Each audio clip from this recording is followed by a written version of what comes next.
एक पुरानी सी इमारत में एक वैद्य जी का मकान था। वे परिवार सहित उस इमारत के पिछले हिस्से में रहते थे और अगले हिस्से में दवाखाना खोल रखा था। उनकी पत्नी की आदत थी कि दवाखाना खोलने से पहले वह वैद्य जी को उस दिन के घरेलू आवश्यक सामान की सूची एक चिट्ठी में लिखकर दे देती थी। वैद्य जी गद्दी पर बैठकर पहले भगवान का नाम लेते, फिर वह चिट्ठी खोलते। पत्नी ने जो चीजें लिखी होती उनके भाव देखते, फिर उनका हिसाब करते, फिर परमात्मा से प्रार्थना करते कि हे भगवान, मैं केवल तेरे ही आदेश के अनुसार तेरी भक्ति छोड़कर यहाँ दुनियादारी के चक्कर में आकर बैठा हूँ। वैद्य जी कभी अपने मुंह से किसी रोगी से फीस नहीं मांगते थे। कोई देता था, कोई नहीं देता था, किंतु एक बात निश्चित थी कि जो ही उस दिन के आवश्यक सामान खरीदने योग्य पैसे पूरे हो जाते थे, उसके बाद वह किसी से भी दवा के पैसे नहीं लेते थे, चाहे रोगी कितना ही धनवान क्यों न हो। एक दिन जब वैद्य जी ने दवाखाना खोला, गद्दी पर बैठकर परमात्मा का स्मरण करके पैसे का हिसाब लगाने के लिए आवश्यक सामान वाली चिट्ठी खोली, तो वह चिट्ठी को एकटक देखते ही रह गए।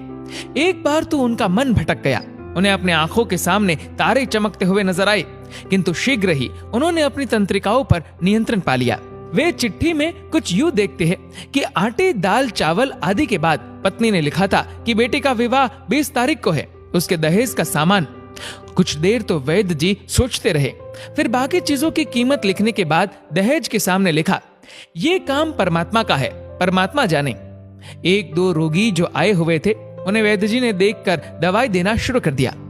इसी दौरान एक बड़ी सी कार उनके दवाखाने के सामने आकर रुकी। वैद्य जी ने कोई खास तवज्जो नहीं दी, क्योंकि कई कारों वाले उनके पास आते रहते थे। जब पूर्व उपस्थित मरीज दवाई लेकर चले गए, तो वह सूटेड बूटेड साहब कार से बाहर निकले और नमस्ते करके बेंच पर बैठ गए।